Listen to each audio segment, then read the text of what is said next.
Meet Serena, your virtual companion for emotional support. The ultimate safe space to discuss your thoughts, your fears, and the ups and downs of daily life. Start your free trial today at serena.chat. Am I the asshole for asking my husband to care for my family the way I did when his parents were visiting? Edit. Note. I'm from an Indian background. In our culture, we have been raised to treat our guests with utmost respect. We are taught to respect, support and care for our parents. Their presence is always welcome. It isn't a 1950s subservient bangmaid scenario, but a result of utmost love and respect. It is basic courtesy for us to ask guests if they had their meal. How did it taste? Did they sleep well? These are the most basic courtesies and quite normal for us. To understand the normalcy of it, as kids, we've given up our room for guests to sleep and instead spent the night on the floor mattress. It's quite common and expected in most Indian households. Main post. My husband, 30M, and I, 30F, have been together for almost 2 years, married for 10 months. His parents had recently visited us for the first time and I went above and beyond to make them feel comfortable and welcome. Mill was extremely happy when they left. Phil shed a few tears since this was completely in contrast to how they've been treated at Elder Bill's home all these years. Even though I disagreed with my husband, I didn't argue or talk back in front of his parents. I'd wake up well before breakfast, lunch and dinner and serve and eat after everyone's finished. I even took up cleaning so he can spend more time with his parents. 2 months later, my mom's visiting. While overall he's been nice, engaging and sweet, I still am doing all of the above. Last night, he was on Instagram but I ended up serving dinner and cleaning. He slept off early and while I was awake till 2 a.m. since mom wanted to watch a movie, I woke up early to make breakfast. He woke up late, didn't ask my mom if she's even eaten and overall didn't bother. I was fuming, so when he said something about not waking him up for his gym, I retorted saying, "We're all responsible adults and since my mom's here I want to spend time with her instead." It was more of a taunt. He didn't eat his breakfast, went in the room and closed the door saying he has work. My mom's asked me twice if he's upset. He's not come out of his room, it's been 3 hours. Edit 1. Re-read and removed. Am I the asshole for asking him to wake up early when my mom's visiting? Since I was too angry while typing. The question is, am I the asshole for expecting my husband to treat my mom the same way he does when his parents are around? Edit 2. We split our chores quite well and rarely argue over it. The point is not chores, it's empathy. When his parents were around I wouldn't even dream of sleeping until late, throwing a tantrum by locking myself in a room and not extending them the basic courtesy of asking if they had food. I wouldn't dream of having an argument or snapping at him the way he's doing when my family's around. Moreover, I do not like airing our dirty laundry in front of family, friends visiting us for a few days. Edit 3. A lot of you have raised eyebrows about eating last. We have a food item called rotis. It almost works like a live counter and one person cooks, another serves. If there's a group of more than 4 people, it gets really difficult to eat. The most convenient solution is for 1-2 people to cook, rest to consume it hot. We also have a culture to eat after the elders. While in most families it comes from a patriarchal mindset where women cook, men eat, that isn't the case here. I wanted to serve them hot food. My husband did help but it wasn't consistent. Edit 4. I still find his behavior rude in every way. He didn't speak to my mom till late in the evening. I tried to talk to him and still given the silent treatment. I'm aghast at the comment stating I should have talked to him about basic courtesies. If he can extend it to his family without the talk, he can do it for mine too. Edit 5. My husband is a very loving and kind person. We also have a very healthy relationship. Our arguments rarely exceed more than a few minutes. We help each other out whenever we can. I'm sad to see so many folks assume it is toxic because it's not. We love and care for each other very much. I didn't know what went wrong here and like the comment section, was pretty conflicted. I'm currently on a sabbatical and he has work from home. You are the asshole. You need to communicate better. You say you went above and beyond for your in-laws to the point where you were basically the live-in maid and ignored all your own needs. Now, I personally feel that's an unhealthy attitude to begin with, but here's the thing. You chose to do all of that. If you expect your husband to pick up some of the slack so you can spend time with your parents, tell him that. Preferably in advance, so you can adjust your expectations. Just because you like turning into a 1950s housewife when people are visiting doesn't mean everyone does. You're the one that chose to do all those frankly subservient things. I mean, waiting to eat until everyone else had finished? It's 2023. No assholes here because you chose to do whatever that was, and that was your choice, but your husband certainly doesn't have to match that with your parents. As per your own words, he's been nice, engaging, and sweet. Obviously he didn't want to stay up until 2 a.m., he had work the next day. Info. Did you actually ask him to do stuff, or you're angry at him for not doing stuff that he didn't know he was supposed to do? Your question is, am I the asshole for asking him to wake up early? But the info you provided was you're fuming and told him, we're all responsible adults, so it's unclear. I mean, it's nice of you to go above and beyond for him family. But if you didn't communicate your expectations properly, then you're just enabling your husband for not doing anything because he is used to you doing everything and not asking him. You answered your own question. You went above and beyond. That means more than normal expectations. That was your choice. In this instance, I think you have unreasonable expectations. You are the asshole. You chose to go above and beyond to please your in-laws. Your husband never asked you to do this. Sounds like your in-laws just didn't want to be treated like they weren't welcome. Am I the asshole for not offering to pay for my friend's food? So for some context, my 18F boyfriend works at a fairly popular steakhouse. He's been working there for a while, and him and I go there often to eat because he gets a good staff discount. I also sometimes go on my own to sit at the bar and get food while he's working. Since I go pretty often, I almost always get my food, drinks staffed. I always chat with whoever is bartending, serving, and I also tip pretty well, based on the percentage of what the original bill would be, which is why I think they don't mind staffing my food lol. So the situation in question happened yesterday. In the morning, a new coworker, friend I've gotten pretty close with just recently, 19F, asked if I wanted to go eat at the steakhouse my boyfriend works at. She didn't know he worked there. I said yes, and we ended up going that night. It was pretty busy because it's a long weekend, so we ended up sitting at the bar because the wait for a table was an hour. One of my favorite bartenders was working and ended up serving my friend and I. Both of us got a non-alcoholic drink and an entree. We had a great time hanging out and the food was great. After we were done, the bartender asked if we were paying together or separately, to which my friend and I both promptly responded that we would get separate bills. The bartender handed us our bills a few minutes later. He hadn't charged us for my drink, and had staffed my entree but not my friend's. I wasn't planning on mentioning anything to my friend, but she asked how much my food was and looked at my bill before I could even respond. She saw that mine was clearly staffed and therefore a lot cheaper than hers. She was confused and asked if I knew the bartender, so I explained that I sorta did because my boyfriend works there. She just kinda brushed it off and we paid, said our goodbyes to each other, and went home our separate ways. When I got home, I got a text from my friend. She said that since I knew my food would be staffed, I should have offered to pay for both of us to save some money. I apologized and said that I should have just put it on my bill and she could have e-transferred me after. She said no, and that since it was getting staffed I should just be paying for it.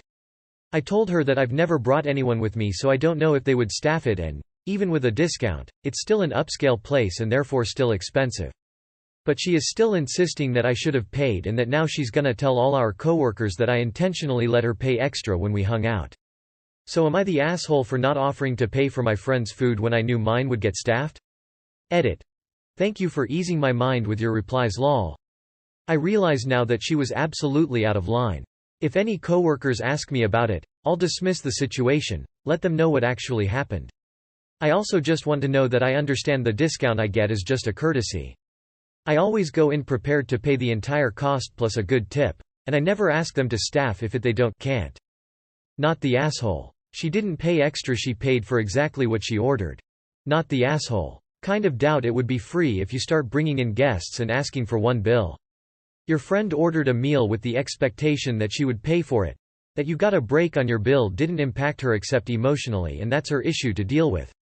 Not the asshole. It would be polite to do so, but in no way is she obliged to that discount.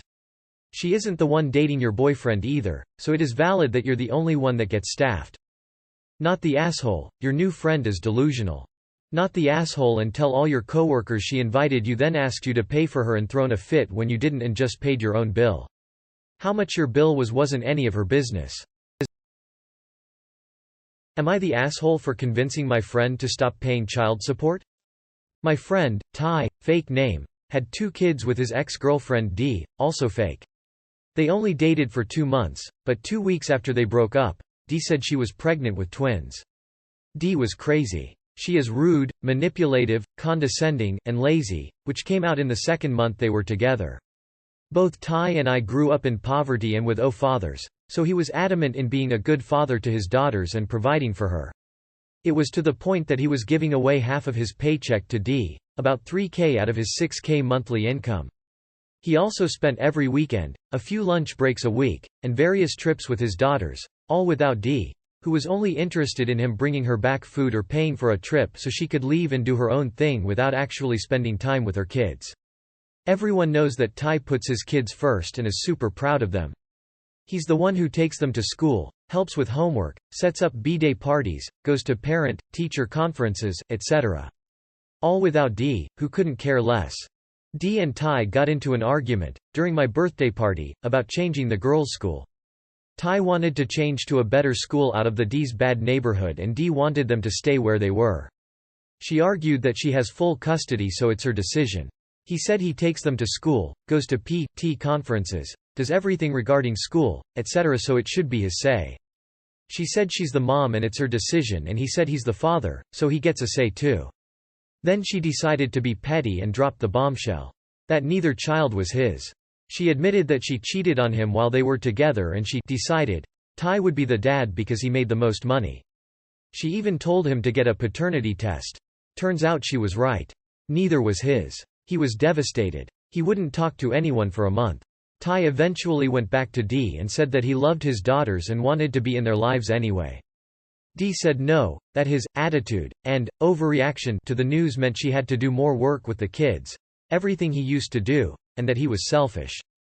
She threatened to get a restraining order if he tried to see the kids again. I don't think that's how restraining orders work, but he believed her. This is where I may be the awe. When he talked to me about what he should do, I told him to at least stop paying child support, which he had not stopped doing yet. That she had been lying to him to steal half of his income for years. He listened and Dee got all shocked Pikachu face and went online, blasting him online. She and the kids have to move to a smaller apt, live with fewer luxuries, etc.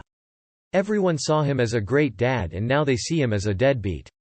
The girls he loves are also suffering since Dee relies on a minimum wage job, her first ever job.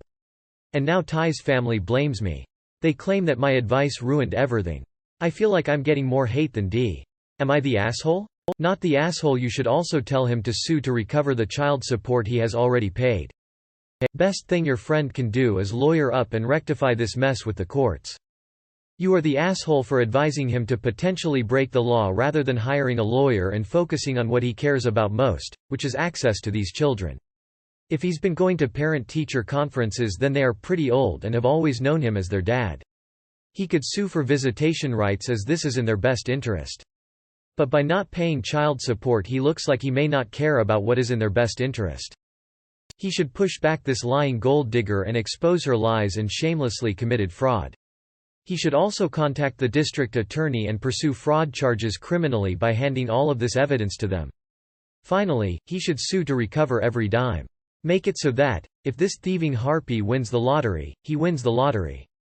Lastly, if he's on the birth certificate, he should consider suing for full custody.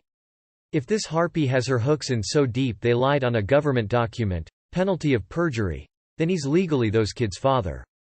He should call her bluff and end the child support arrangement by taking custody. She's obviously a small-time criminal playing horrible mind games with her children and an unfit parent.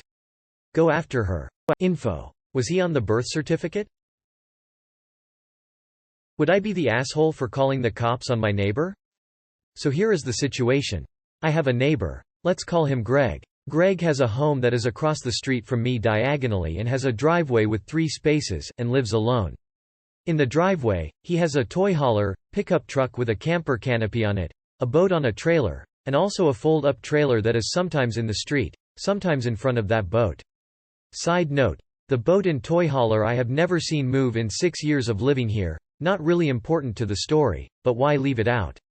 He took the canopy camper somewhere this weekend, a first since I have lived here.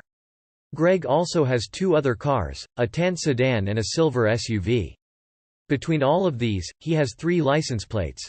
2 plates match but have expired tags, and are currently on the sedan. Yes, currently, and the SUV has a single plate on the back, with no tags at all. He has peeled them off. He moves the plates around depending on what he is driving. I am fully aware of the illegality of this. Normally, as I am diagonal from him, I have a degree of separation from the guy. However, not this weekend. I am redoing my front yard, and he left the tan sedan in front of my house all weekend. No one was parked in front of his house. If you park in front of his house, he runs out wearing a body cam around his neck and yells at you until you move, even if other street spaces are full. This is just a normal neighborhood with sidewalks. Also, unless he is loading or unloading something, he never parks in front of his own house, as it ruins his view, say the neighbors. Once he has loaded or unloaded, he parks in front of someone else's house. Normally I ignore the guy, but his car was in the way all weekend. I work full-time and had set aside this weekend to actually get some things done. I used a weed whacker kind of close, and am waiting for him to knock on my door screaming he will sue me for getting grass clippings on his car. Some more details: I have 3 cars, 2 of which I park in my driveway, and the teen's car I park in the street, in front of my own damn house. I have cameras everywhere, unify cams, clean and discreet, and also have it posted that I am recording video and audio, nearly entirely because of this guy. Neighbors have caught him stealing firewood, and he has about 9 trash cans in his backyard. If they are left in the street too long, he takes them. Allegedly, has not happened to me. Also, he chased Girl Scouts who were selling wreaths and/or cookies off his front yard, and then threatened to call the cops on them. Girl Scouts with cookies are literally the only acceptable door-to-door solicitor in existence. I am a patient man, but for some reason having to deal with his sedan in my way the entire weekend just set me off. Would I be the asshole if I called the non-emergency police line, asking them to come by and run the tags, knowing full well that he is in a heap of shit for moving his plates around, and having expired registration and street parking? And #X200B. YWNBTHE asshole, because it's clear he takes advantage of the neighborhood. He's doing all of this because he doesn't think he'll ever get caught. If you do call, maybe casually mention the expired plates you noticed on the car parked outside. Not the asshole. That is so shady about the tags. Not the asshole. He seems like a very annoying and angry man who will fight you if you talk directly. Not the asshole. I would have already called and reported for that tag nonsense. This story makes me want to punch myself in both eyes.